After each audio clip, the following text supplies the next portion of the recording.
Greetings, Banff Warriors. Greetings. Greg is here. Getting on here to talk some more life. Speak about life. All the beautiful things. I love connecting with all you beautiful people. I know there's a lot of people out there putting in the work. I know there's a lot of people looking for what they're truly desiring in life. Maybe looking for a role model, an example of what's possible. And deep down inside, we all know that we have the answers to all of our problems. You have all the answers to all your problems. Everything you ever desired is inside of you. You ever heard that and just been like, man, come on now. I've been hearing that for far too long. It's wild. I can feel like that every once in a while. Be like, dang man, I've been hearing that for far too long. Everything you need is right inside of you, and you're like, man, I need love, I need money, I need I need a better job. It's all inside of me. Where is it? How do I get to it? Right? How do I get to the stuff that I need? It's through your mind. That's how you get to the things you need. It's through your mind. How are all you beautiful people? Look at all these beautiful people. Hello, Henry from Wisconsin. Everything you need is inside of you. Where is it on the inside? Thank you for the love. It's right here. It's in the mind. And that's why so many people have a hard time trying to wrap their head around that, right? It's like, I got everything I need. I don't know about that. Right inside of me. Yes, it's inside of your mind. Your thoughts are your reality. Do you realize that? If you think a lot of negative thoughts, if you're really overwhelmed, what's up? What's up, Radko?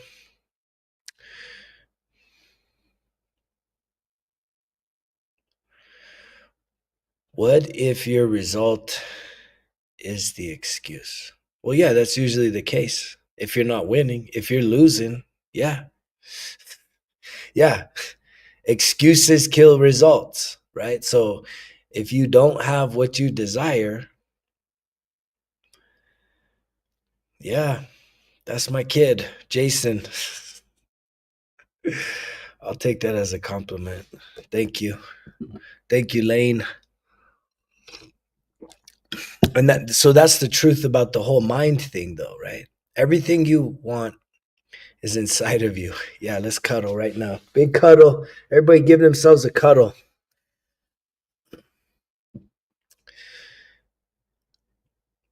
And yet your thoughts are your reality.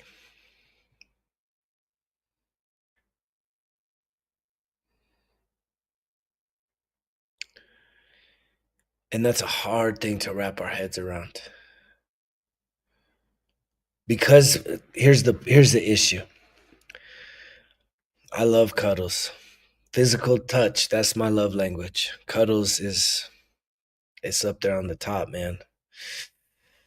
How is everybody's got to ask that, huh? How's the beard gray and the hair brown? It's all natural. It's all natural right here. It's authentic. I'm authentic. It's wisdom. I hit a big wave of wisdom. Big wave of wisdom.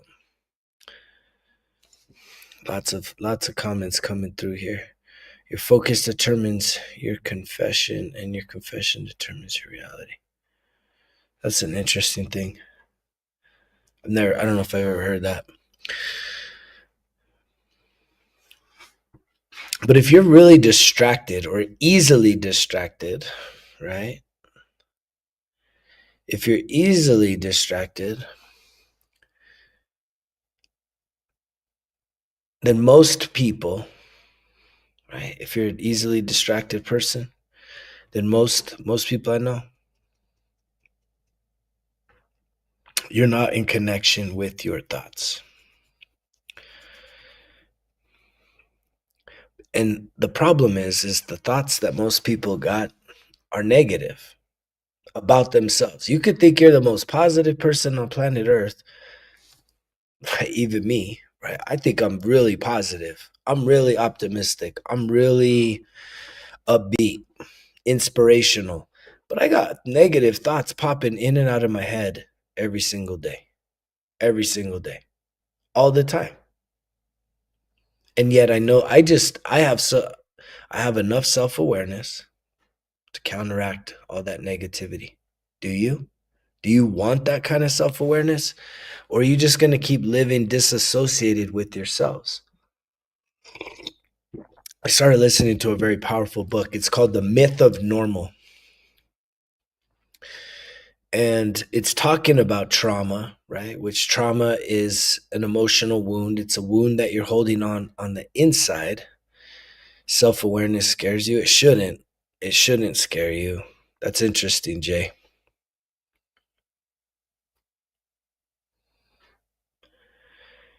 I'm not sure about that one. Jonathan or Jared. I'll let you be the decision. Juicy. Horchata. Man, it's funny. Some of y'all is hilarious.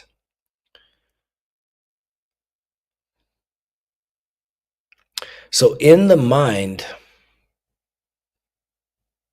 is where the solutions are. And yet self-awareness, right, is just being in connection with what's really going on underneath the surface.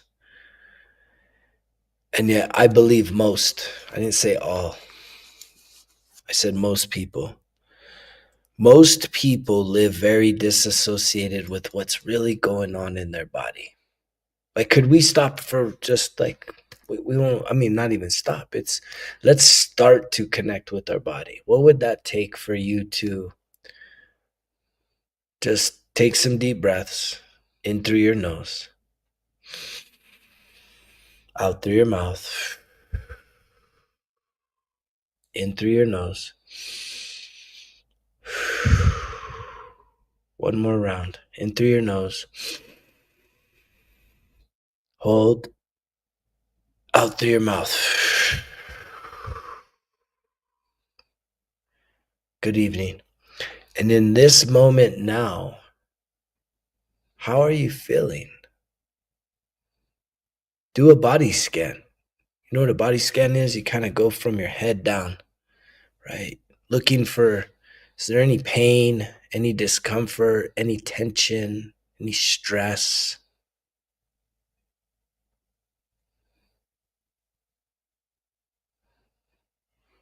You could also look for where there's places that there's peace, there's calm.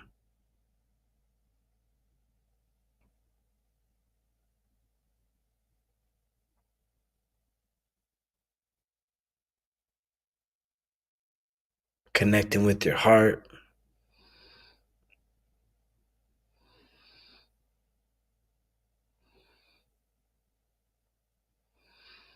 And just checking in with yourself. I mean, that alone, right? That was probably like 20 seconds, a minute. And most people lack even just that type of self-awareness, mindfulness, to just check in with yourself. Because definitely when the heart's getting tight, the lungs are getting tight, maybe the back or the abdomen. A lot of people have a lot of discomfort in their abdomen or their hips. Most of those ailments, most of those discomforts are attached to trauma. And trauma is an emotional wound. And it usually it probably first happened to you somewhere between 0 and 10 years old. That's when it came in there.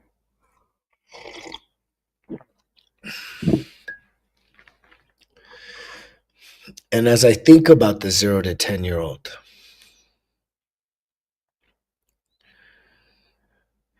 if you were to have a conversation with the 10-year-old version of you. If you could have 10 minutes,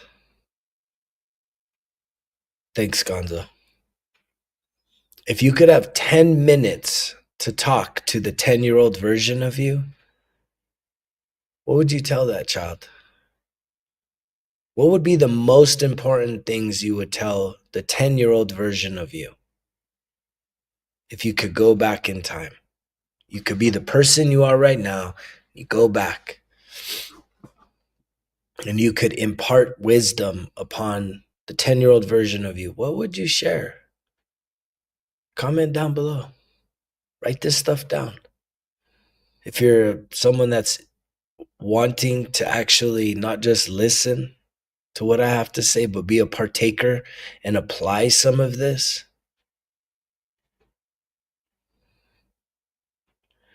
tragedy.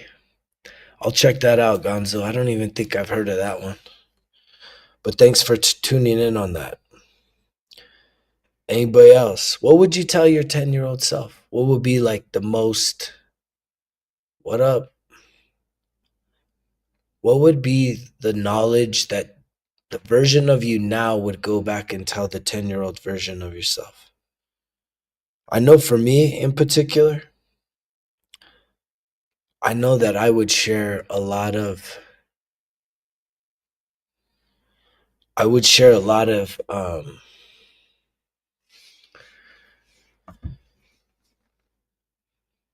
guidance, a lot of guidance. I would do what I could to try and plant some deep seeds about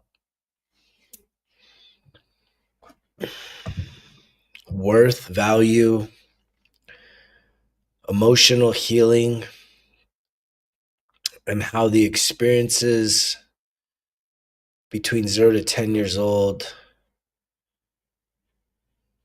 come with a really deep sense of pain and uncertainty that would make addictions like drugs and alcohol very appealing. Welcome, Tom. What would you share with your 10-year-old self if you could? If you had 10 minutes to share with the 10-year-old version of yourself? Would anybody be like, hey man, this crypto shit's gonna come out. Buy that Bitcoin when it's at like $5. Right? don't you're gonna meet some girl, and if her name is whatever, or a guy, right? No matter how charming they are, no matter how attractive they are, run. What kind of advice would you give your former self, your child self?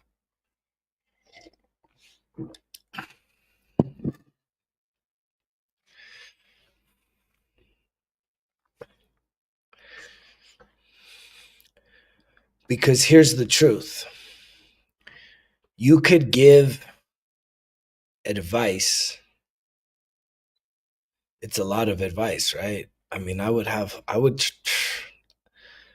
we would talk about everything from, health, wealth, success, failure, relationships, sexuality, addictions, all the big topics, man. But here's the thing.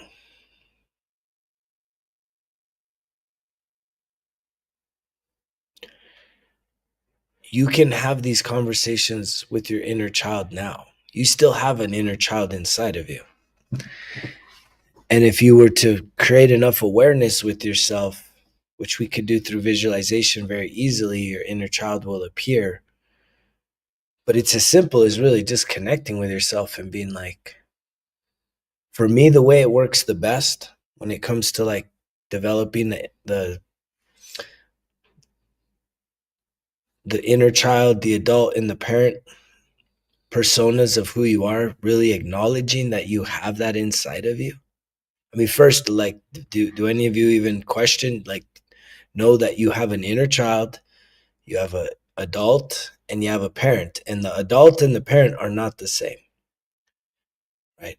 If you're anything like me, the adult, very immature, the parent, very underdeveloped until now. And because, and which gave me a great opportunity. I know I needed to mature as a man. Can a lot of you guys say that? Is there any guys out there that you're willing to admit that you lack maturity? There's still a lot of immaturity, childish behaviors that you're doing right now. One of the top ones, and this will probably hurt a lot of people, gaming. If you're gaming, man, like, and I've heard it. I've seen my son, right, 16 years old, gaming against dudes my age, 46, and dudes like arguing and fighting and talking shit on little dudes. It's like, man, that's kind of childish. It's a little lacking some maturity there. There's better shit for grown ass men to be doing. And I'm not saying you can't do it at all, but I know a lot of dudes, they be doing it too much. Well, but that dude's the richest man on the planet Earth. I don't give a fuck. Well, who the fuck cares? I know I'm not talking to him.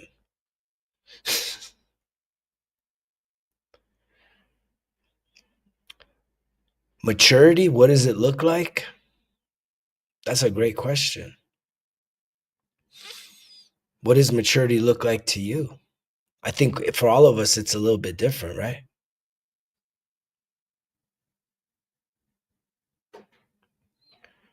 For me, I can tell you that for many, many, many years, I presented as a grown ass man, but underneath the surface, I would act very immature. If I didn't get my way, I'd kind of fucking throw a tantrum, right? I'd get confrontational, I'd get angry, throw a fucking fit, punch the fucking wall, right? Like, just immature behavior, not having a self-awareness. And it ain't about self-control. That's a big problem. A lot of people think you're going to get through life trying to control yourself, and just think about, how does that sound when you have to say, I'll get through, man. I can control myself. Like, what? Wait, what? You're not a fucking robot. What do you mean control? What are you trying to control? And if you were to break the control, what would actually come forth? Because you need to be able to know what is that you're trying to control. That thing that you're trying to control, that version of yourself, I would call it the shadow version, needs to be seen by you. It doesn't need to be seen by people that you love, because that's where you get in trouble. That's where I got into trouble, because I showed that version of me to people that I genuinely cared about, and it hurt them. It caused a lot of pain. And that's just not worth it, in my opinion.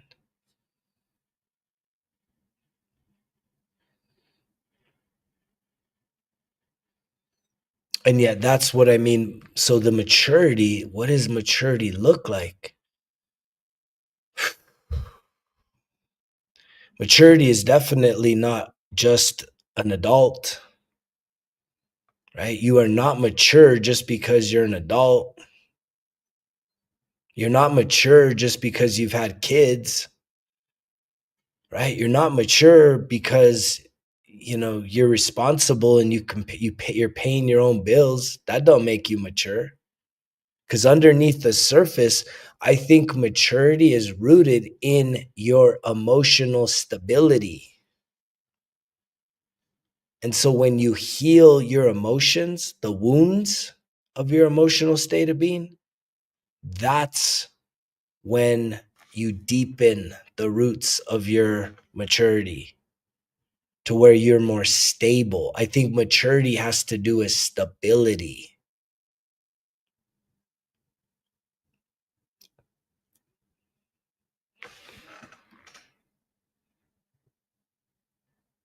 Yeah, that's a big piece, Eric. It is to be able to you're saying express, but I would say if you can communicate. Because express, man, when I got angry, I would be expressing anger. Rah, and dude, people around you, they're fucking freaking out. So it's to communicate. I think that's what you mean there, but it's to communicate. Hey, What just happened has me feeling angry right now. Hey, what you just said kind of hurt my feelings. It takes a lot of work to get to that level of self mastery, self awareness, to communicate. Because most, I didn't say all, most, which is the majority. Most of us suppressed. Most of us were trained to suppress our emotions. Thank you, Robo. I appreciate that. That's very generous. Thanks for all that love. Most of us, I know as a little boy, man, like I did not have the space to show emotions. If I would be like crying or sad or upset, I would get sent to my room like freaking isolation, man. You know, it's like that's what they do at inmates. They send them to the dang isolation so you can figure out whatever you're supposed to be figuring out on your own. And so I know there are so many times that I felt so embarrassed that because I acted in a very immature way, which to me, immaturity is a lack of emotional stability. And if you're someone that deep down inside of you, you know you still got anger issues, right? You're walking around frustrated or, you know, and this could be for just so many simple things, right? You could be talking about, I mean, how many of you, I mean, you really have to look at your life and with honesty and clarity and say, how easily are you emotionally, I'm going to use the word manipulated, but most of you will say, I'm not emotionally manipulated. But it's like, how easily are you emotionally stimulated then? Let's use that word, stimulated. Maybe you're a big sports fan and you're watching sports and your team is sucking and you get like, rah, you want to break the dang TV because they're not living up to your standards. Again, that's a lack of maturity because you're living outside of yourself. You're attaching yourself to something you're not even a part of in reality. It's fake. You're not a part of it. You're pretending. That's a lack of maturity.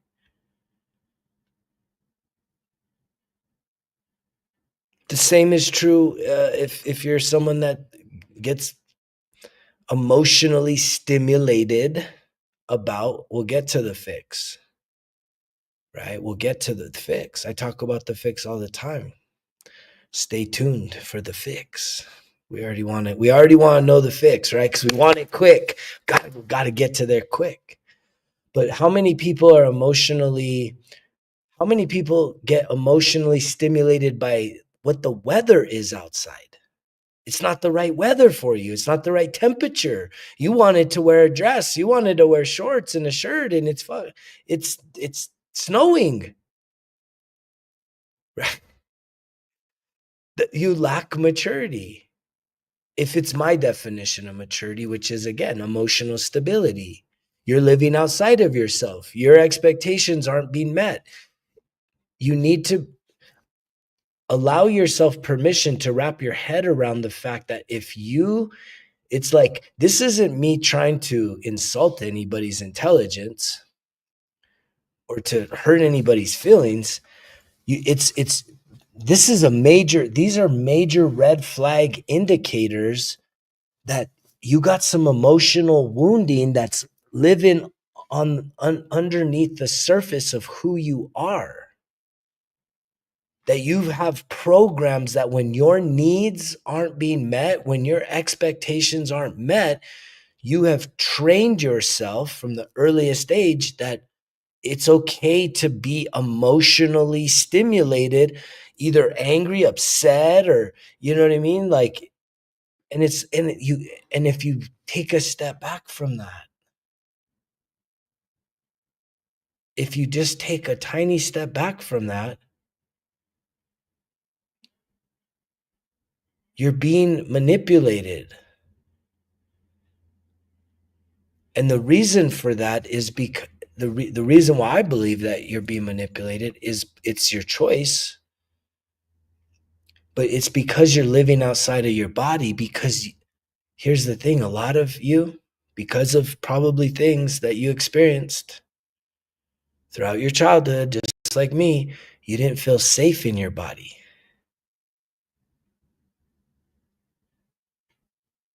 And because you didn't feel safe in your body, guess what happened? Right? You disconnected mentally and emotionally from your body.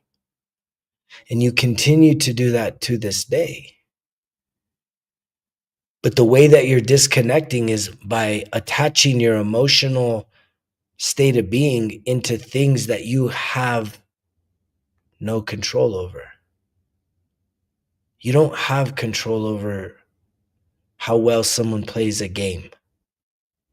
You don't have any control over the weather. You don't have any control over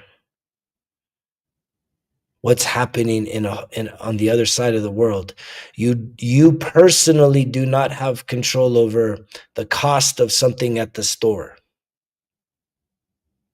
You can try and haggle, negotiate it, but in general, you don't have control over it unless you own the store.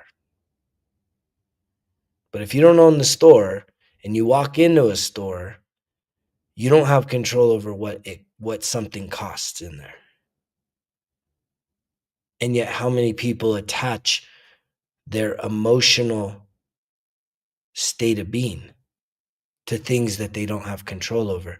The reason for that is because there must have been a time in your life when you were a child that you felt unsafe, that you disconnected from your body, and yet when you got back in your body, you now had wounding, you had trauma living inside your body that continue to make you feel uncomfortable. Even if, the crazy part about this that I have figured out in my healing journey is most of this is subconscious. You're not thinking about it, but you're responding in ways that literally you're running around life with a fucking mask over your eyes. And you're looking for something to give you some relief from what's going on inside. But I'm here to tell you something very important, a very important message, that even though you don't in the now feel that you can face or that you have 100% authority, I'm telling you, you have 100% authority of what is going on inside your body, how you feel. You have 100% authority. However, you have given that power away, and you gave it away a long time ago. And it's time to get your power back. And thus, Patience, I like how that's spelled. Patience Kuhn was asking, well, how do we fix that? How do I fix it? Not easily. There's no easy way to do it. But however, there is a way to fix that. You can fix it. I have fixed it. Everything I'm speaking is firsthand knowledge, is an absolute experience that I have had, going from being one of the biggest self-sabotaging, self-destructive, self-medicating dudes on this beautiful planet called Earth, to being able to have self-mastery. And what I mean by self-mastery is that I can trust myself, that I know myself.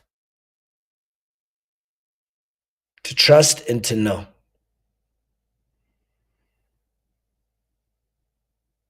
Who I am. And it's also to feel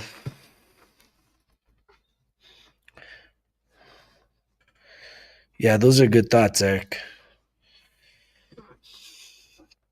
To know who you are. And that's like number one. Because I'm not talking about who you are today. And everyone's got messes to clean up. A lot of you are avoiding them. And I avoid some of my messes. But eventually, the more you avoid it, the bigger they get, the worse they get. And, that's a part of being depressed. That's a part of self-sabotage, right? When you avoid doing things that need your time and attention in lieu of being distracted, watching something that needs nothing. Thank you so much, Nervix. What is that? That's a corn? I think that's my first corn. Thanks for the corn. It looks delicious.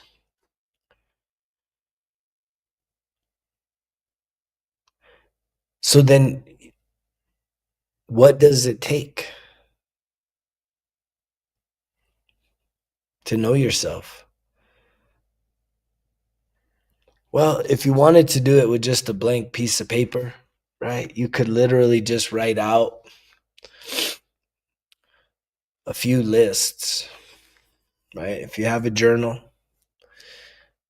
I would highly recommend writing out a few lists. List number one would be going back throughout your life, 0 to 10, 10 to 20, 20 and beyond. I'll say that again. You write out a big list from 0 to 10, 10 to 20, 20 and to the current age that you are.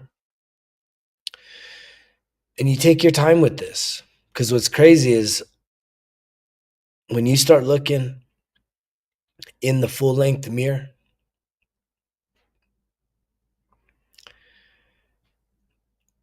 what you'll realize is that you may think, oh yeah, I don't really remember a lot of that stuff, but then you start writing it down and then more stuff starts coming back up, resurfacing. You're like, oh wait, I forgot about that one. Oh shoot, I forgot about that. Because you start you start activating parts of you that you haven't deleted it. It's not gone. You can't delete it. You've hidden it. When you think your memory's not good, it's because you've hidden these things inside of you. They don't just go away.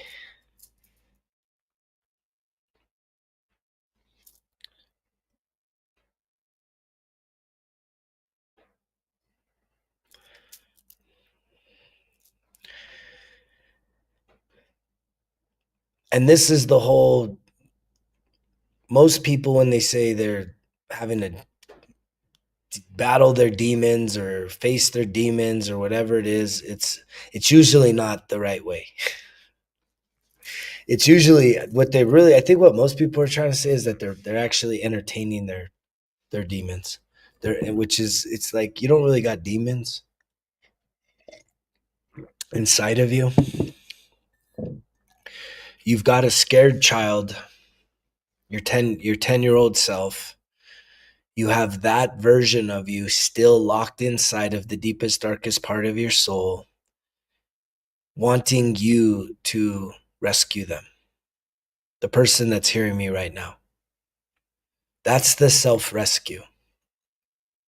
The self-rescue is you coming to the awareness that even though a lot of people hurt you as a child in various ways, it's your responsibility to fix that and to save that child and to let that child know how much you love them, because you are them.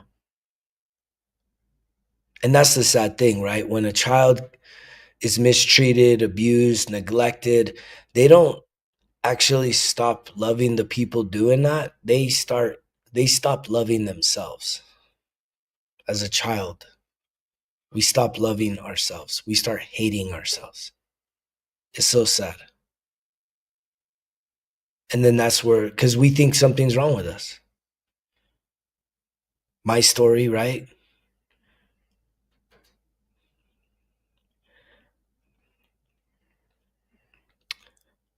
Let the tears flow, brother.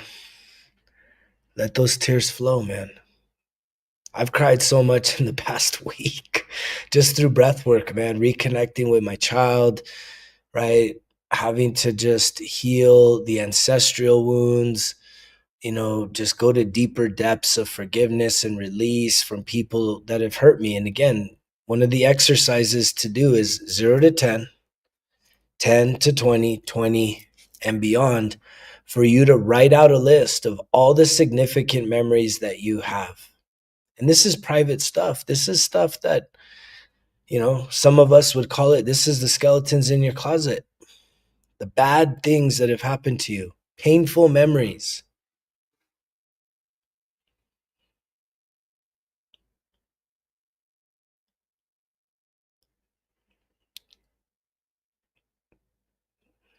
And so once you have that history down, then I would take it one step further. I would write a list of every person, right? First, you're just going to say, broke my leg when I was 10, or, you know, um, abused by whoever, abused at whatever age, um, picked on, whatever it is, mentally, verbally, all this type of emotional stuff that's happened to you. 0 to 10, right? Heartbreak, it's everything, all the bad things. You basically do a lot of people want to wait till the end of their life to figure this stuff out. And I'm like here trying to tell you guys, don't wait till the end, man. Do it now. Do your life review now, because if you do it now, you can write the best story ever. You can turn it all around. That's the empowering part of this message, is if you choose to take on this challenge. So it's a rescue mission for yourself. If you were to take on this challenge and really get serious about having a life review of all the bad things that have happened to you that you can remember. And the thing is what's wild is you start writing down the basic ones you remember, and then you start like you give it a few days, right? And then like something else pops up, or you have a dream or something, somebody reminds you of something. You're like, man, I totally forgot about that. And maybe your mind forgot about it, but I can tell you your emotional programming has not forgot about those things, especially the ones you think you forgot about. The ones that come up in your memory again, right? Where it's like, oh wait, I thought I forgot about that. Those are the deeper ones. Those are the ones that you need to pay attention to. Because locked up in those memories is some really big time freedom. You didn't think I was going to say that, right? Locked up in those memories that you have told yourself you forgot is some big time freedom. This is how you set yourself free. This is how you rescue yourself. This is how you heal. This is how you start to regain control over your life. This is how you break through the apathy and the stagnation, and you can actually start, winning at life. Creating is like the most beautiful thing, to start tapping into your creativity. And we all got it. Thank you. I appreciate those dinosaurs, man. I appreciate you.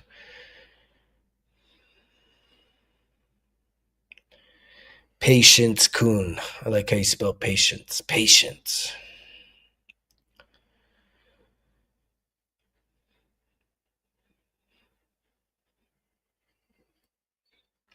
So then the next step, right? First you do your history, right? You do your life review. Then you get more detailed and you literally write out a list of everyone that you've ever hurt. You write down a list of everyone that's ever hurt you. And it could just be little things. Thank you, Michelle.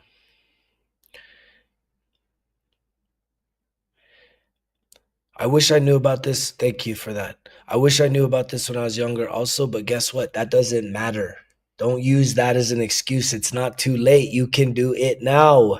If you're hearing this now, it's for you now, not for you to be more guilty that you didn't do it back then. You couldn't have done it back then. You need it. This is what I have been sharing throughout my experience, as I look around all the world, as I look around at all the people that are sharing a similar message, this is still pretty cutting edge. This is not popular yet. Yet, I said yet. Because it's so much easier to stay distracted, to stay numbed out, to stay checked out, and to just keep settling and licking your wounds. That's a different channel. We don't no I don't do no music requests here, man. No music requests. The only music we're playing is the song that I'm singing right now. The song that is coming from my voice all around the world. That's the song that's being sung. So again, here's the list. You do your history 0 to 10, 10 to 20, 20 to now. All the significant, it can be, you can do both. You can write the good things that have happened and the bad things. Chalk them both up.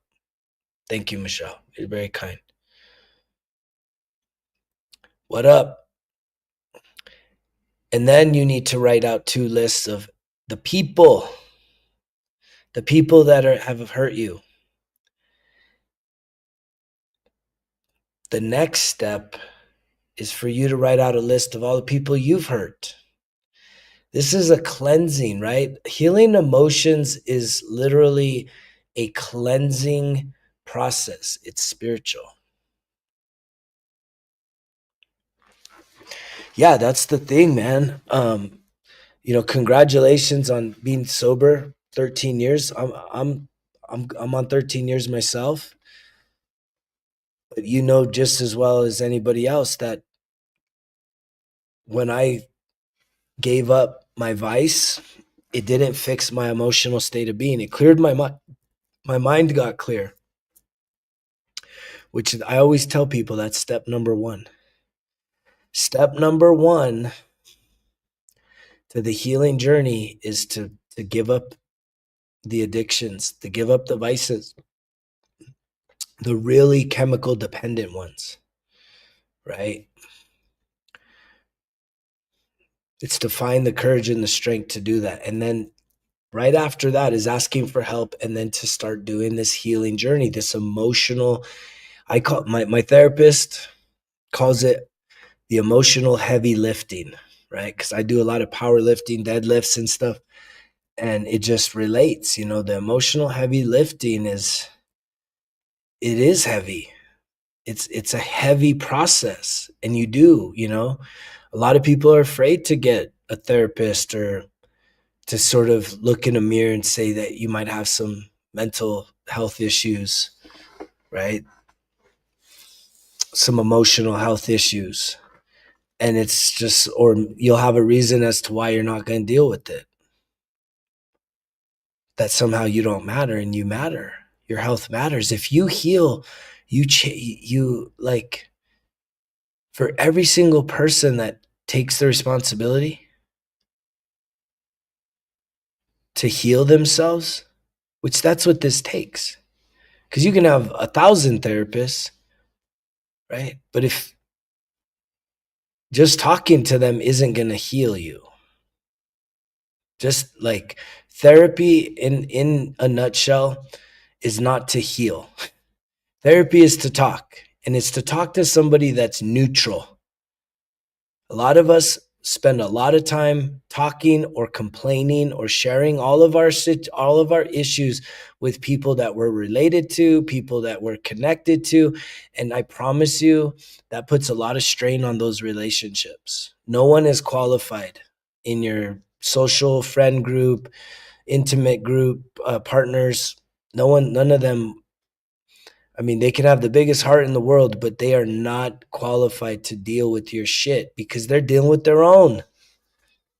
Do we realize that? Everybody's dealing with their own shit. And that's why a professional therapist can be a real asset. A therapist is not there to heal you. You do the healing.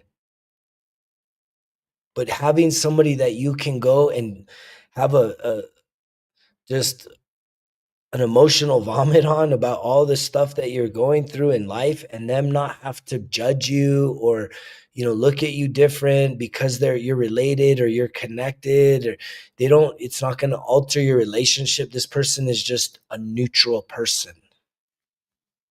They're a sounding board.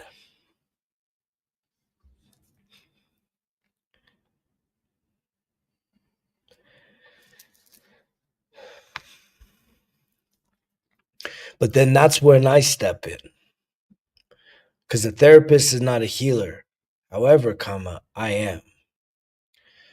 I do believe I'm put on this planet to help people heal. I don't do the healing. You still do the healing, but I can absolutely guide you through this process that I'm talking about with some accountability, which is like to write all this stuff down. And then the next step, once you kind of have a picture of who you are, and who you are is I'm not talking about who you are now. I'm talking about why you are who you are. Why you have the patterns you have, why you have the beliefs you have, why you keep like feeling like life isn't going anywhere, or you've lost control. And some of you have lost control physically, some of you have lost control spiritually, some of you have lost control emotionally, some of you have lost control mentally, some of you have lost control, all the above. And guess what? I was right there with you. That was me in the past. I have healed that. And it's been a hell of a journey, 13 years in the process.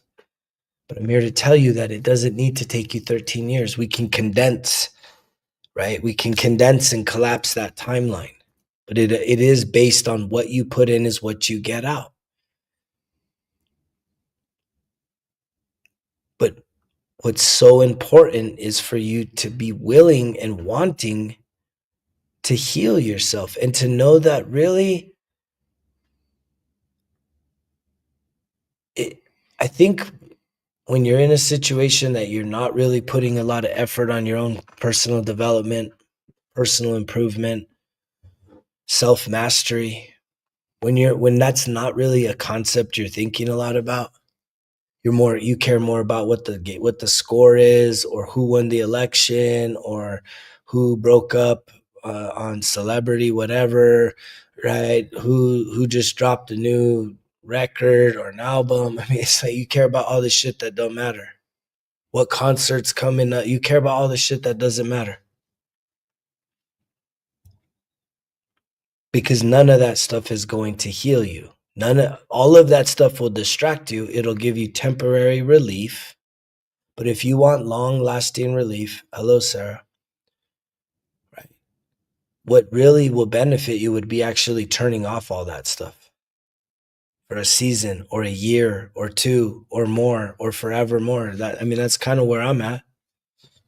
I turned off all that stuff. That doesn't mean I don't still like hop on and I'll check some scores, maybe watch a few highlights, but you'll never, ever, ever catch me watching 3-4 hours of anything other than like self-improvement type content, like content talking about healing and improving in life, and being the best version of myself, creating my own success, not worrying about someone else's. But for many people, you lack the confidence to believe in yourself, that you're worthy, that you're worthy of success, that you're worthy of your dreams. I mean, as long as your dream is still rooted in reality, if you're 60 and your dream was to always go in the military, well, you could probably fly somewhere overseas, and they would probably hand you something and you could probably get busy. You know what I mean? There is some option. It may not be your number one way of what you dreamed of, but again, that's also your way of saying that, oh, I'm too old and I can't do it. It's going wonderful, Sebastian. It's going wonderful. But there's still dreams that you do have that you've yet to realize. That they probably seem impossible. Most dreams should seem far off, because if it was just right there in front of you and you're just like, there's my dream, but it's all good. I'm okay. Then it's probably not much of a dream. A dream should be something that kind of scares you a little bit. It should scare you a little bit, because you know in your heart of hearts that it's going to require you to sacrifice a lot of who you are right now to become the person that achieves that dream.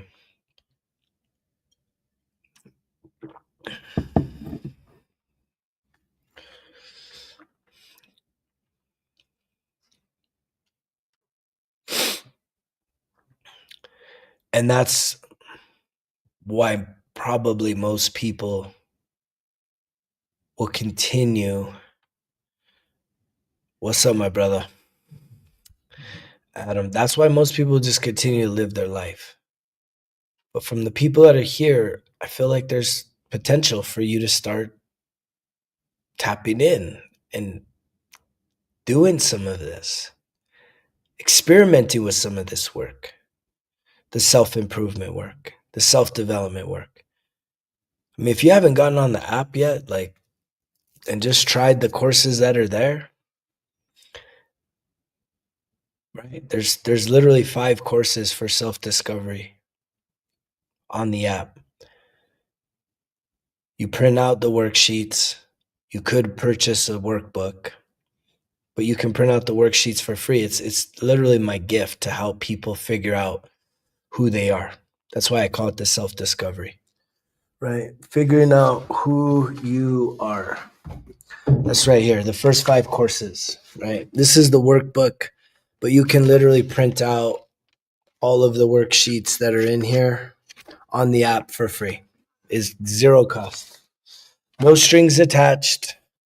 The only thing that you have to commit is yourself. Type in results kill excuses into your app store, man. You got to commit yourself. Right? If this was 14 years ago and I came across this guy right now, I had asked earlier, what would you tell your 10-year-old self? Right? If I could tell my 14-year-old younger guy, so if I could tell the 32-year-old guy, if I could tell the 32-year-old version of me before I hit my rock bottom that led to this, hey, instead of doing XYZ, this one guy is out there, you should probably check out his shit. Right? And give it a try. It may just save you some heartache. But again, we're so stubborn. I believe like attracts like, and if you're here, that means you're some stubborn people, because that's how I used to be. I used to be very stubborn, and I can still catch myself being stubborn, but not so much. I can take feedback, right? I don't walk around needing to be perfect. None of this, right? So I've learned to just release a lot of the struggle, the power struggle.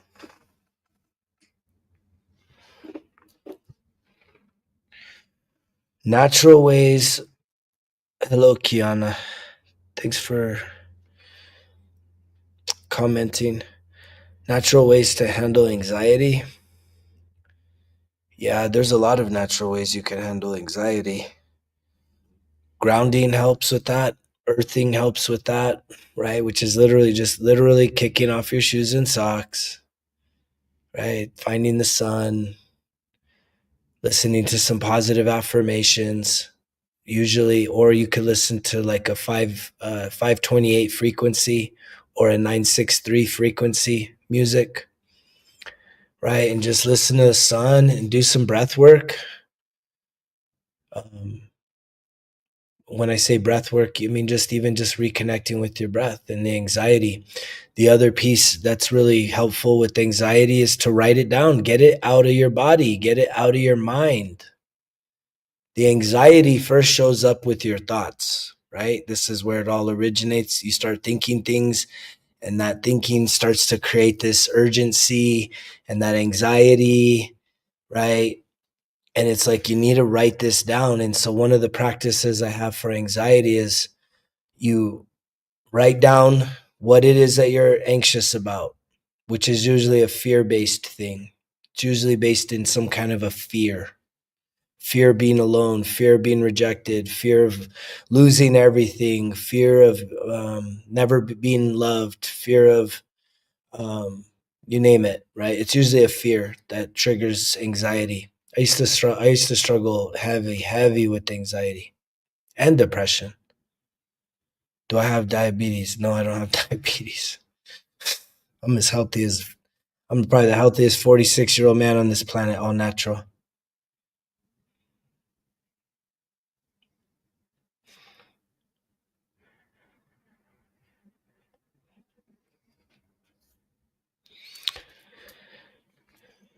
And so an exercise you can do with a notebook is you can write out what's your biggest fear, what is the thing that you're most anxious of, and if there's more than one fear around it, like you're just feel like straight up, man. This earlier this week, or Thursday, Monday, man, I was feeling anxiety. I was feeling anxious and depressed. I was feeling ignored. I was feeling unloved. I was feeling lonely. I was feeling rejected. A bunch of different things. And so, it's sad that that very few people have figured out that it like your feelings matter. Your feelings are valid. Where your feelings do not belong is being expressed in a way that's going to hurt people that you care about. You learning how to self-regulate your emotions, to just sit in it, and it's uncomfortable. It's uncomfortable to sit there and be like, man, it's safe to be lonely. It's safe to be rejected. It's safe to feel unloved. It's safe to, like, who wants to say that? You want to run from that feeling. You want someone to come and rescue you. I mean, I'm sitting there just wishing my dream partner just shows up magically out of thin air to rescue me and save me. And it's like, that's not it. It's not about that person. It's about you. And this is all about self-love. You lack understanding who you are and how important it is for you to love yourself first. Genuinely care about yourself like you're someone that you actually care about deeply, unconditionally. Like, care about yourself like you're somebody that you want to spend the rest of your life with.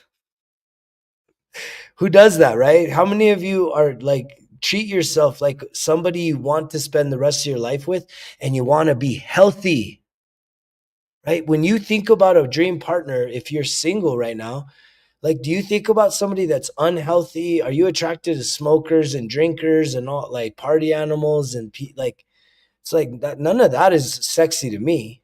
I'm sure there's some of you that enjoy that, that would love to have a drinking buddy as a lover. For me, no. Right? And especially if you're a man and you have a drinking issue, dude, there is very few women on this planet that are going to feel emotionally safe with you as a man if you're a dude that gets drunk. It's like major triple red flag. If you're a guy that gets drunk, dude, and you feel like you're lonely and you're not really able to keep a solid relationship, it's because, dude, like, women seek out deep down in their programming of who they are. The essence of a woman is they want a man that can provide emotional stability, that you're safe, and you're not safe, bro. If you're drunk, if you're a drunk dude. And I was that guy. I'm speaking not as a guilt trip. I'm speaking as the guy that used to be that. I was the poster child for being a drunk motherfucker. And yeah, that shit was cool when I was like a teenager and in my early 20s. But dude, like, you start having a family and shit, like, that ain't it. That's the lack of maturity. It's time to grow the fuck up. Some of y'all need to hear that. It's time to grow the fuck up. There's an image about, and I'm kind of aiming right now at men because men need to step up. Women, they say where a man leads, a woman will follow.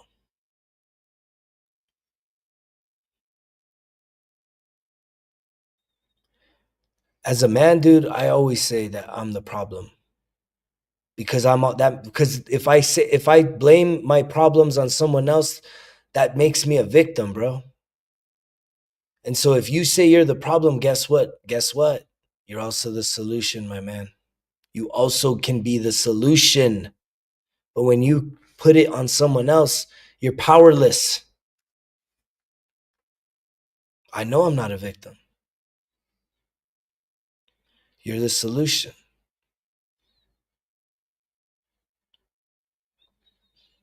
But there's an image of a lot of men right now. If you can just picture a staircase, right? There's a lot of men. And when I say men, I'm just talking about grown boys because they lack maturity. They're wounded. And this is not putting down men. I fucking love the brotherhood. I love the kings. But many kings out there are princes still. And it's time to grow up.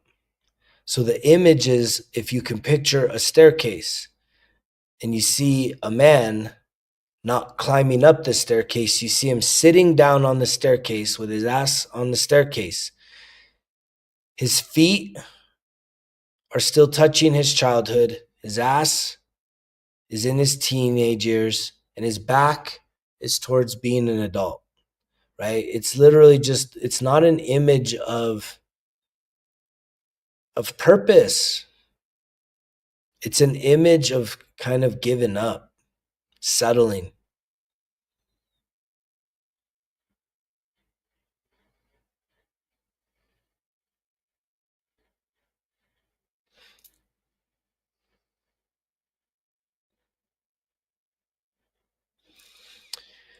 And that's some tough medicine to hear. And I speak all that with love.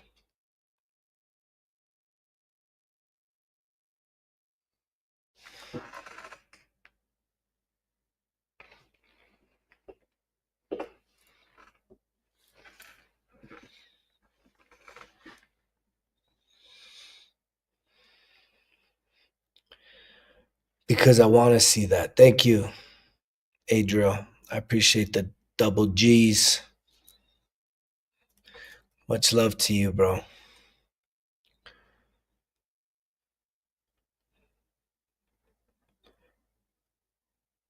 But that takes a lot of maturity, right?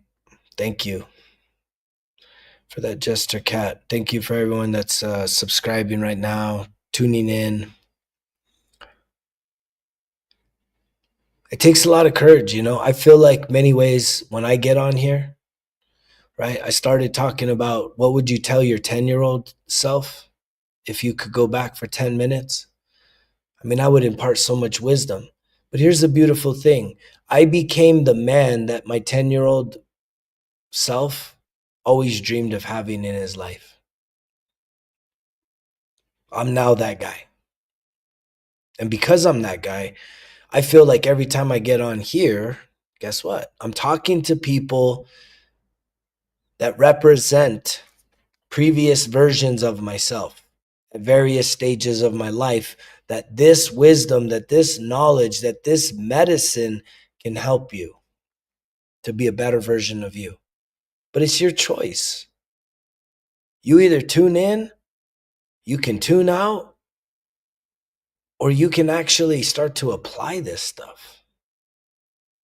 And that's what matters most. When someone writes me and says, like, dude, listening to this, I think someone said this the other day, they listened to a message and it literally improved their life. And I, like, that's awesome to hear, but it's like, listening doesn't do it. Thinking about going to the gym doesn't get you in shape. Thinking about eating healthy food doesn't help you lose weight. and feel healthier about your life, right? It's just like pretending to watch some people having making love doesn't mean that you're making love, man. It's all pretense, but we seem to be so okay with that, right? Watching other people perform at the highest level of sports and entertainment doesn't mean that you're on their team because you watched them. And I had to face all of this about myself because I realized that I was using these things as an avoidance for me to deal with my own life issues, the things that I actually had control over. What's up, Alexandria?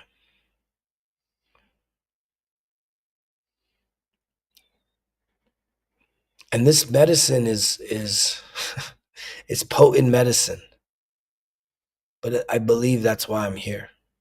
I believe that I'm a new world medicine man.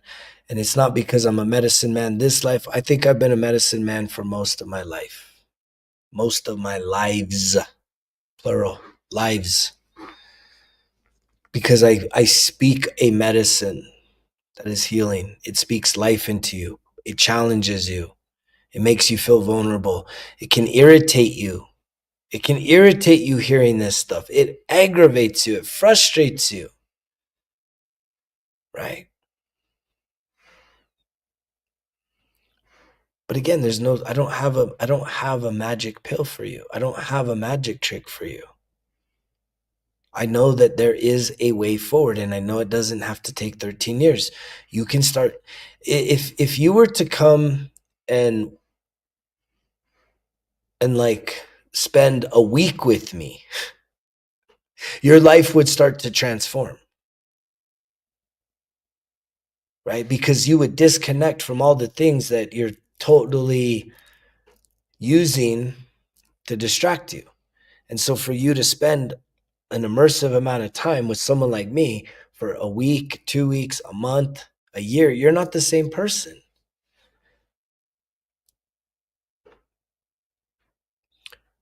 But what would it take for you to start doing that for yourself? Using a message like this as motivation, inspiration, for you to start making some changes, for you to start like looking at the things that no longer serve you, looking at the things that, and understanding the root cause of all of this stuff. So many of the things that you're doing that you're just it's a habitual pattern of your life. And it probably goes all the way back to your teenage years, right? But yet you're still acting very immature, right? And that was a great question when somebody said, what does immature mean? It's like, I had actually stopped to think about that. Like, that's a great question. What does it mean to be immature, right? To be immature is to be easily emotionally stimulated. If you are easily emotionally stimulated by the weather, how a professional athlete is performing, who wins an election, anything, the cost of something in a store that you don't own, if you're easily emotionally stimulated by those things, either high or low, right? It doesn't matter if you're like someone that gets really, really high only to come crashing down, right? The next day versus someone that is more balanced.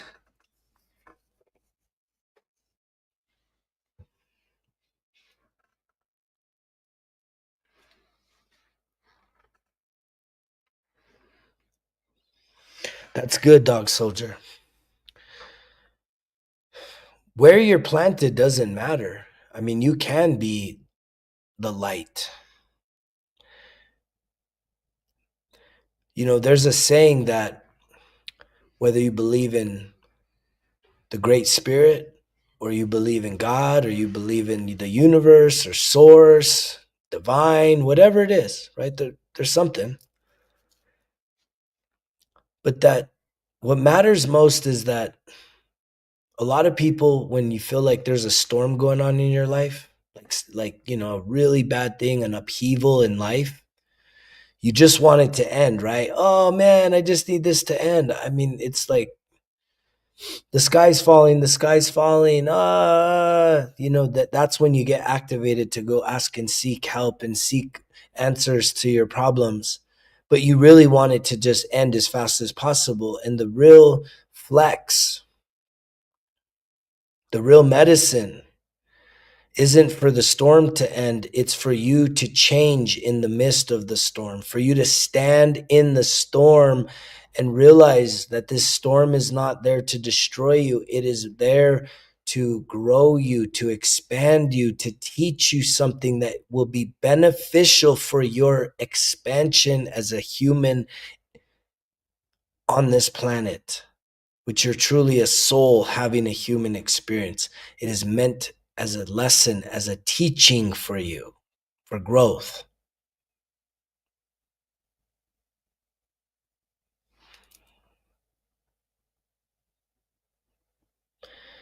But the other beautiful thing is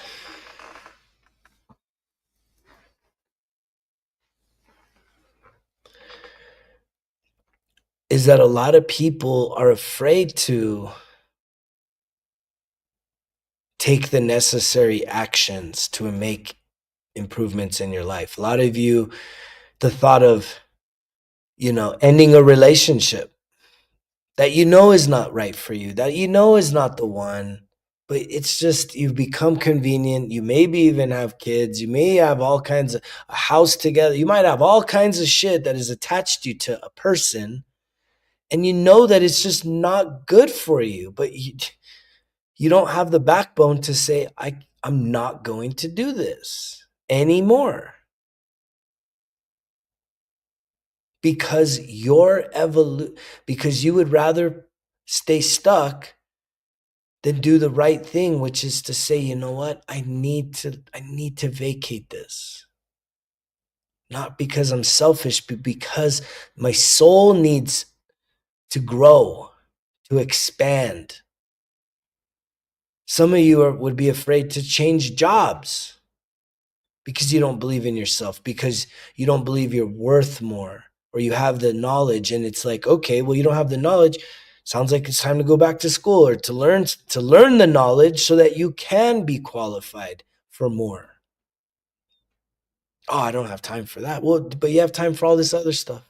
Create the time. That's my new saying now. Right? Keep going.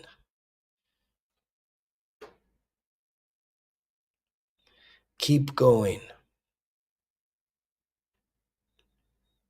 Create a way forward, not excuses. Create it. Create a way to overcome your circumstances. Don't, not excuses. Some of you would benefit from moving to a new town, a new place, but it's so scary. There's all this fear, and it's like, man, where there's fear, that's usually like an arrow pointing you in the direction that you need to go. Face everything and rise. That's what fear stands for. False evidence appearing real.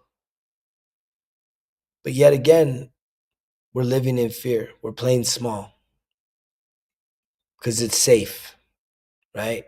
You're playing a game of death. I don't even think I can say that, of being unalive.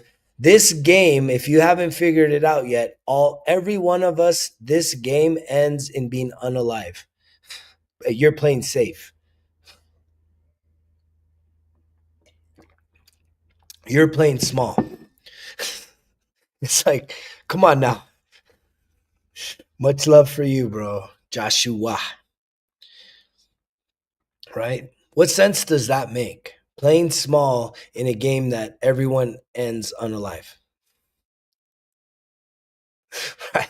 Playing it safe, man. It's like you need to be giving yourself permission to take some risks. To do something big, to do something new.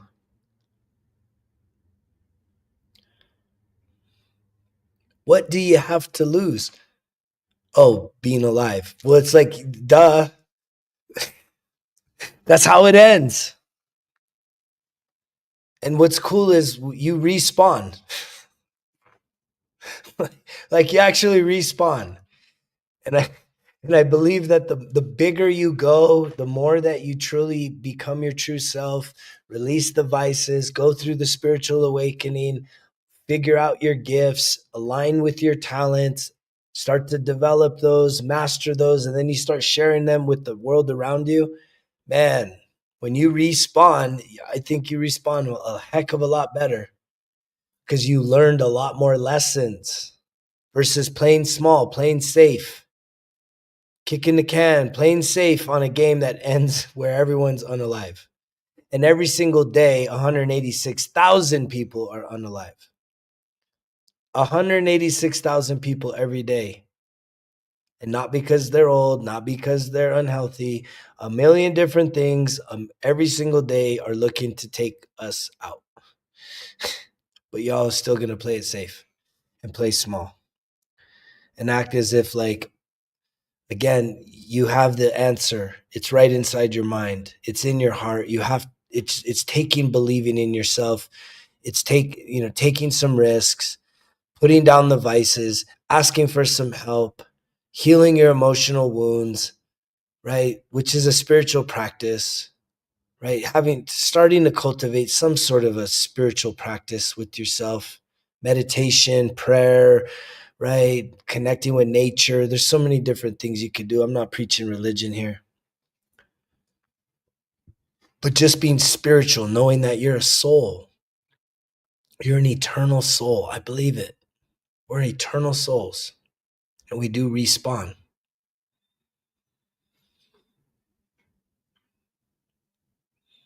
And yet, in each life, there comes an opportunity for you to awaken and to release a lot of karmic debt, mistakes from your past. And that's what a lot of people are experiencing. You're having repetitive lessons that you keep failing, right? The great spirit, the powers that be are like telling you, hey man, it's time to stop, stop, stop, caution, caution, caution, caution, don't stop, like stop, caution, caution, caution, and you just keep blowing right past it. And yet you have guides, you have supporters. Many of you have ancestors that are just right there with you right now, cheering for you, just praying for you, wanting you to just break free from the generational curses, from the emotional trauma that you're carrying, to set yourself free. And in order to do that, that's a spiritual thing.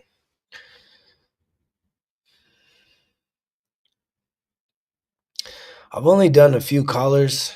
Do I take callers? I've done, I say a few, but I've done one caller. What's your question? You want to have a chit chat? Do you actually are you vulnerable enough to talk?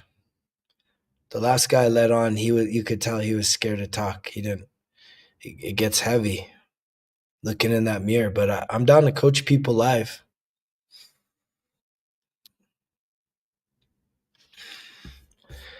If anybody wants to get on here.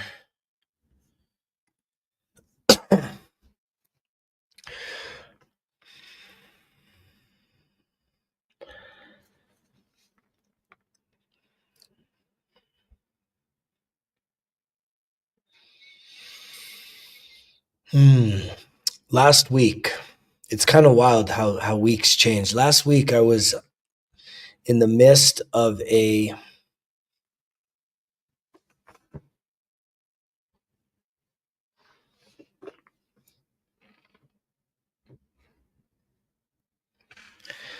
yeah, I understand all the politics with that, dog soldier.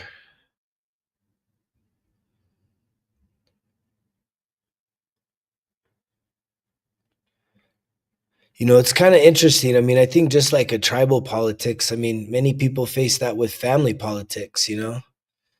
And I had someone ask me the other day, they said, "What tribe are you with?" And I said, I'm with if anything, I would say I'm probably more associated with the star people, right? The cosmic tribe, man. The cosmic of eternal. And so maybe that's even part of your calling. I mean, maybe you're gonna raise up your people and reignite the warrior spirit in them, right? But maybe it's even to go beyond your borders, to teach beyond your your own. I mean, we really are a global community now, and this is an opportunity. The tech gives you the opportunity to share your message with the world, and that's exactly what I'm doing here. I had a lot of native. I had a lot of. So last week I was in this 8-day healing workshop, getting certified on how to coach the pranayama breath work. And in my meditations, I was anointed by the Great Spirit. It's a great chief, man, came and anointed me. I know of many of my past lives. I was a medicine man, and so I was also given all my animal totems, and I was actually even told to go to tribes throughout the world, but primarily here in the Southwest and the North, to get the medicine that I need to do the exchange. So I really do identify heavily with native cultures, the sacredness, the medicine, the oneness, the harmonious connection with nature and the earth, Mother Earth, Father Sky. Hello, certified big back, certified big back. Hello.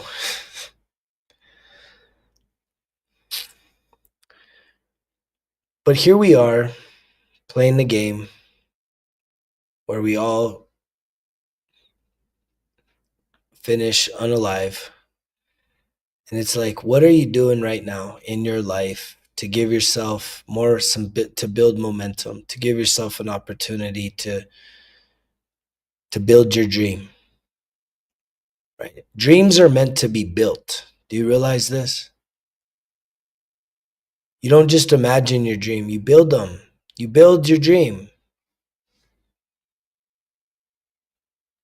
And the way you build your dream is whatever that dream is, right? You envision it, and then you start to it's called reverse engineering it, right? You reverse engineer it.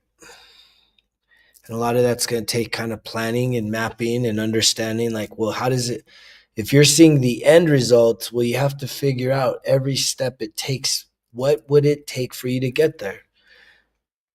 One of the easiest things is to consider is like, if you wanted to, if you're someone that was looking to drop a significant amount of weight, right? You want to lose 100 pounds, 200 pounds.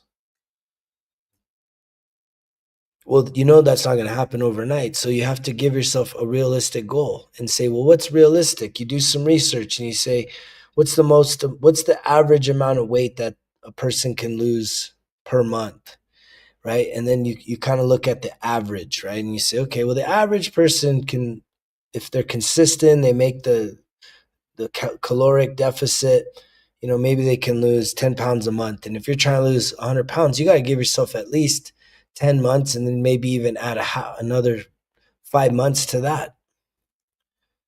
But you have to kind of reverse engineer it so that you can have a plan. And then it's like you got to wake up every single day with some intentions. But whatever your dream is, starting a business, finishing up a college degree, getting married, right? If you're someone that has a vision of having a family, right? there's so many things that a lot of people aren't doing that would make sense that you would be able to have a family, right? If especially if you're living alone, like, do you have a twin bed? That's not like the energy and the vibe isn't for a family. Are you living in an apartment that's one bedroom, but you want to have a family? Well, that's gonna be a pretty cramped space. And it's not to shame that starting point, but it's to say, how do you position yourself to get to that first duplex, townhome, single family home, right? What do you need to do to be able to provide and hold containment and space for a family? I mean, this stuff is not that difficult, but I know where most people are. Most, not all. It's a lack of self-confidence. You don't believe in yourself.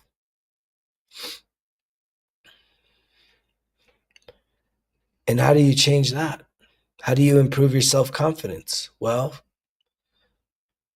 the most simple way to do that is to say what you mean and mean what you say. Most people are lying to themselves. Most people say they want to do things, talk about doing things, think about doing things, and they don't ever do the things.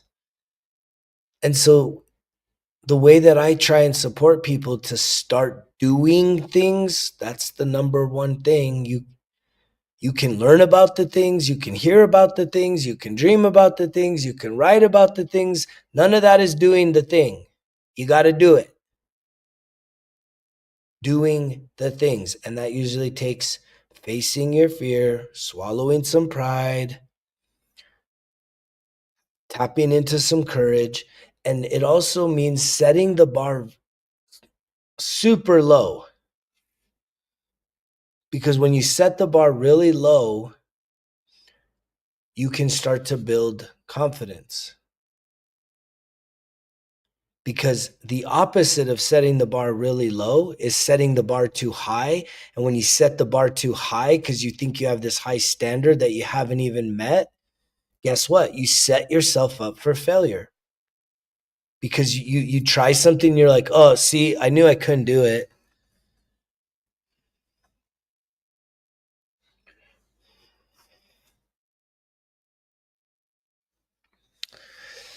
That's a good. There's mystery in that for me, Kiana. Kiana's asking. Thank you, Michael. Kiana is asking if I think that our stories are already written and that we do have free will.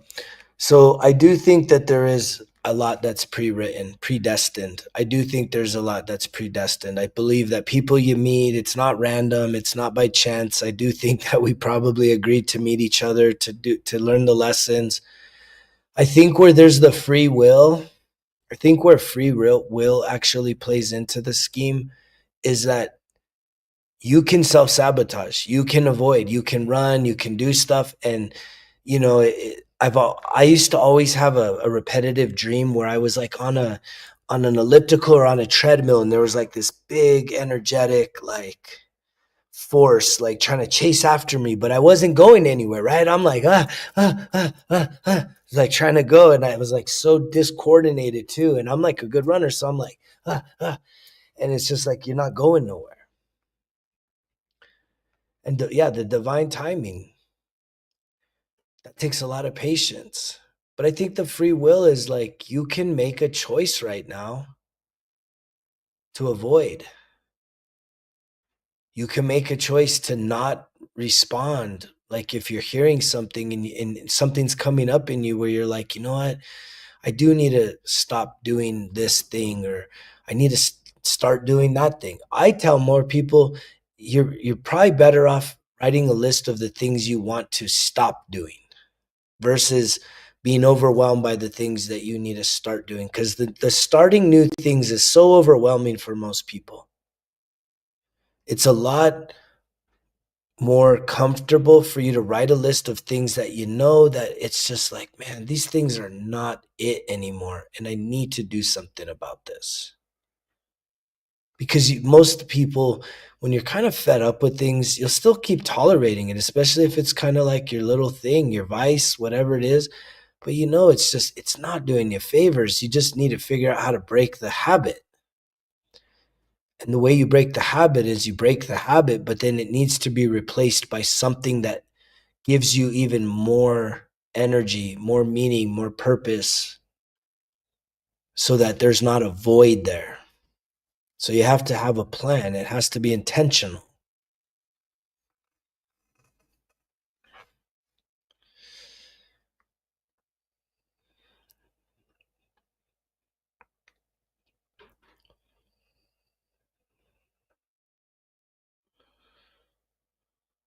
I appreciate everybody that's jumped on here tonight. I really do love getting on here. Even if I'm tired, I'm like, I still love to get on here. I've got a lot of stuff going on. I had I went through that healing workshop last week, and it was a lot. There was a lot that happened. And I'm still processing much of what I experienced. I'm still integrating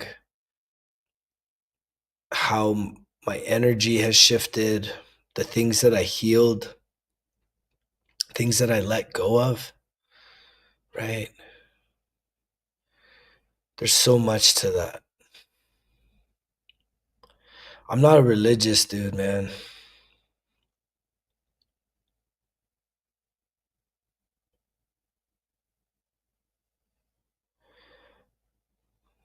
And you're 23.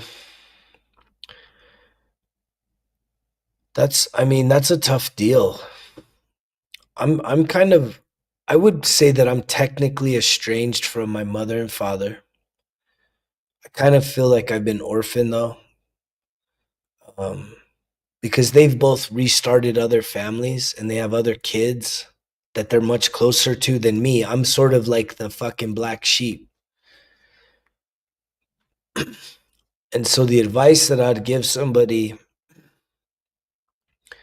is to heal yourself, right? At 23 years old, man, like I wouldn't waste time on partying. I definitely don't get caught up. Yeah, I'm a shaman. I don't like to put my labels like that, man. Shamans, healers, but people call me a shaman. A lot of people see me as a healer, medicine man, right? But I'm just not in a jungle. I'm in a forest, but not a jungle. So when it comes to the father, and this goes with any parent or anybody that's close to you, that you need to create a boundary, right? I had to do this recently with my mother, right? I had to put a boundary for the first time in my life, right? I'm in my 40s and I'm telling her, "Hey, I'm just letting you know I'm working on myself and there's something between us that I need to make a boundary for. I'm not telling you that you can I'm not telling you what to do. I'm just telling you that if you cross this boundary, then XYZ is how I'm going to respond, which is in love, right? That's the difference with me from the old version of me. My family dynamic in the past was always, to create conflict in order to have fallout, right? So you'd create a fight or some kind of an argument, and then everyone would leave, right? Upset, pissed off, and saying, I don't ever want to talk to that person again. And some people, it's like 10 years, 20 years. I think my mom and her dad didn't talk for like 20 years. And I know I've had some pretty long stretches, 5 years or so. But in this most recent one, I had to set a boundary in love. But if I was 23 and this version, 46, was able to talk to the 23-year-old version of me, again, the guidance would be, man, don't get caught up in drugs, alcohol, and really even just like chasing after women. I would be more focused on a career, learning a trade, focusing on building, right, myself up, mentally, emotionally, physically, spiritually, right? Do the healing, keep the mind sober, stay focused on something I'm passionate about, be creative. And in doing that, you don't really have to worry about the relationship with the Father, right? You're trying to be your best self. Heal the emotional wounds. Don't hold bitterness and anger in your heart. Be forgiving. Because that's kind of the belief that I have, is that your dad isn't just your dad, you know? This is like part of your soul tribe. The people that you're closest to, the people that you've had significant connections with, like, this is your soul tribe. These are the people that they show up in every one of your lives. And you play different characters, right? This life, it's your dad. Last life, he could have been your son. And when you come to that awakening, that kind of changes. That changes, that shifts your perspective to where you can be more forgiving, more understanding. But again, if there's a reason why you're needing space, as long as it's honoring that you're working on yourself, you're healing yourself, you're becoming the best version of yourself, then that space is absolutely justified and necessary. The reason why I set a boundary on my mother a few years ago is because every time I walked in her door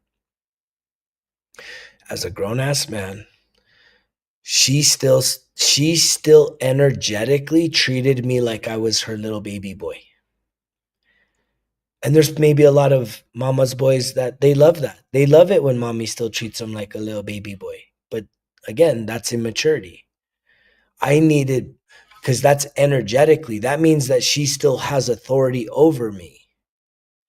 And as a man on this planet, especially if you want to be in a relationship with a woman and you want her to love you for the man that you are, not be an extension of your mom, then it's important that you create a boundary that your parents see you as the adult that you are, not as a grown baby, and still treating you like that, and still treating you like they have a say so over your life. And that's how she was showing up. And I said, that's not gonna work no more. And it worked. The cool thing is that it worked. I know that she now sees me differently as a grown man. She respects me differently. And I think that the way that it has shifted, because I created the boundary and I reinforced the boundary. I didn't just say it and then forget about it. I held that boundary even when she tested it. That's what's crazy. You create a boundary, and my own mom was like literally testing it to see if it was going to hold, and it did.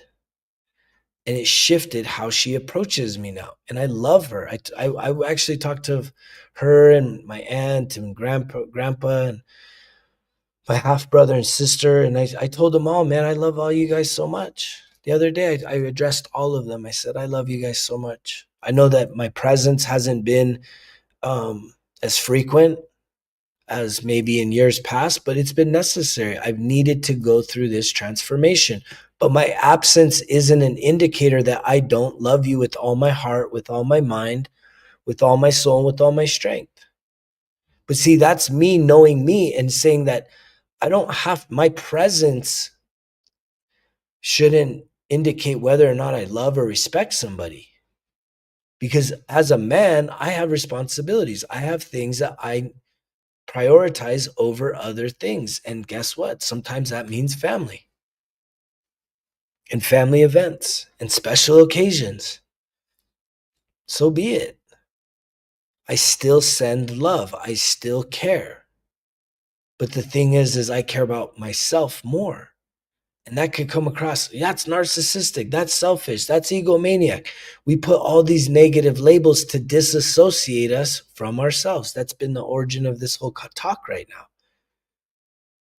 Is that we're not in our bodies. You're not able to really connect with who you are, because the best version of you is going to you're going to be overflowing with love, so that you don't need to change people. You can show up when you want to show up. And when you do, when you really do, not out of obligation, not stretching yourself thin, but when you show up because you are showing up for you, you can be 100% present with people. Your mind isn't all over the place.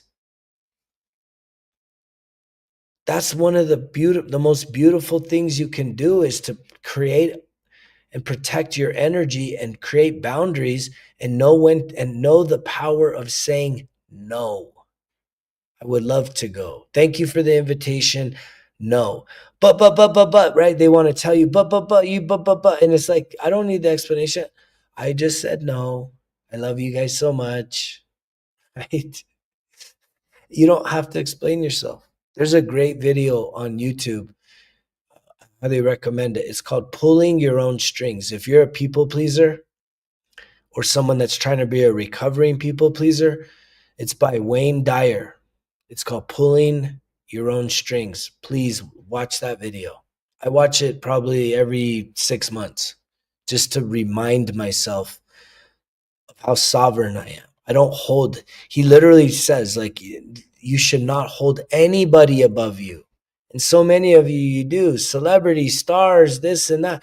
If the dang highest elected person in the state, in the city, in the country came into my door, I wouldn't be like, oh, Mr. or Mrs. No, I would be like, whatever their first name is. Tom, Harry, how you doing? How's the job? Pretty stressful, I bet, huh? Because the thing is like, they don't, technically they work for you. Even like your doctor, like he talks about all this, like you're over there calling them doctor and they're calling you Ted, but like they're supposed to be working for you. You need to just call them Tim or Joe or Susan or whatever, instead of holding people up higher than yourself. But that's people pleasing.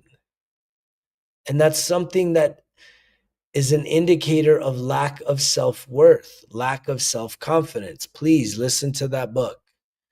It's like an hour and a half. It's a great listen. Pulling Your Own Strings, Wayne Dyer.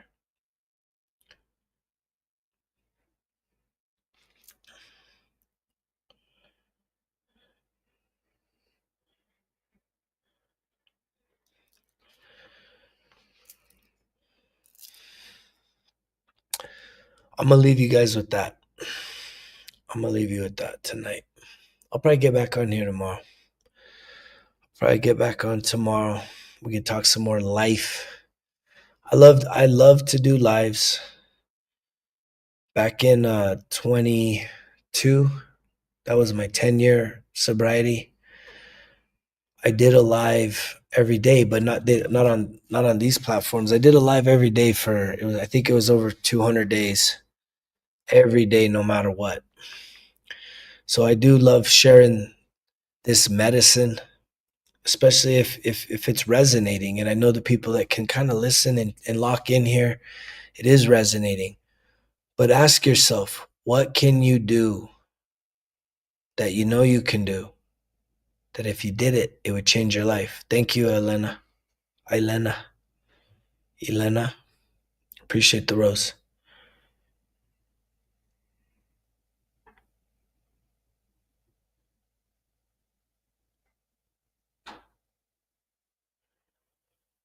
Your parents have been getting back together. Did they get divorced? I don't know what you're asking there. I mean, the fact that it's your parents, I mean, I would like let them do what they want to do. What's going on in your life? Are you an adult? Right? What I would do is I would just work on the emotional things that you're carrying. I don't know. Well, you're an adult. I have a daughter, she's 18. So you're right there. You're still young. And I think it's nice that you're asking for advice. You know, I'll recap what I mentioned earlier because I know there's some new people in here, but there's a few things. It's called the life review, right? Since you're only 19, you write down 2 lists. from 0 to 10 and then 10 to, say, now 19 or 20. And you're going to write down all the significant events that you can remember. The good things, the bad things. Thank you, bro. Thank you for those roses. Money, man. The bag. But that's what I would do is literally write down a list of all the things that you can remember that are significant, mostly the good, the bad, and yes, the ugly. Thank you for those.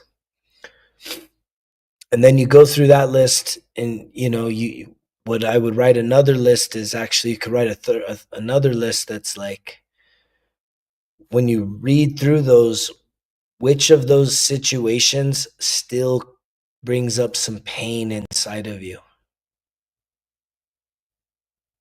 right? It's like, makes you feel uncomfortable. When you read through that list of life experiences, which are the ones that you need to highlight because you need to pay close attention to what's going on there. So whatever, let them do whatever they're going to do. At 19, hopefully you're thinking of going to college or something of that nature. Don't fall in love so quick, right? Start to stabilize your life, become a little more financially secure. I support higher education. I don't believe it'll get you rich, but I do believe that most of society still values education. And so if you look at job postings, one that requires a college degree and one that doesn't, it's always going to pay you a little more. Unless you're talking about trades. If you're interested in trades, I would definitely support going that path, because trades definitely pay really well. Real well, but it's hard work. Trades is a very service driven, hard work. It's hard work. It'll eat you up. It'll eat you up over the course of your life doing the trade work.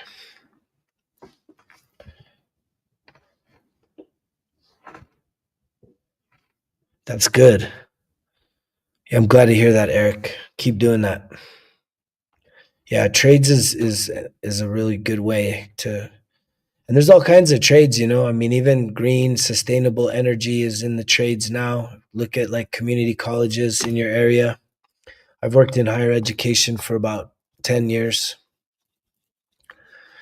So community colleges are good. Hello, Nana.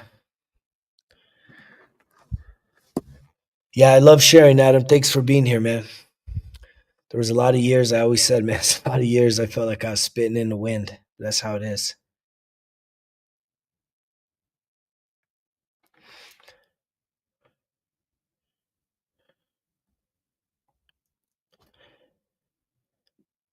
Yeah, no worries. Anytime. Hopefully we'll see you back in here again. Thank you for that, Rose.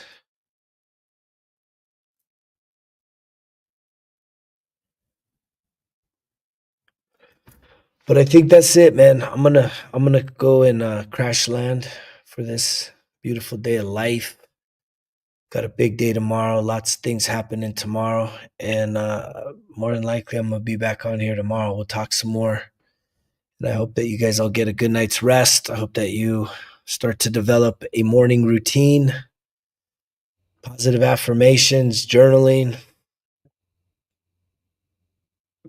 some breath work, some sun gazing, some earthing, just anything to just set you up for success in life and for each and every day. So enjoy the rest of whatever you got going on whenever you're watching this, and we will always see you on the next one. I love you guys so much. You know the drill. Results kill excuses, because if it was easy, it wouldn't be worth it. Greg's out.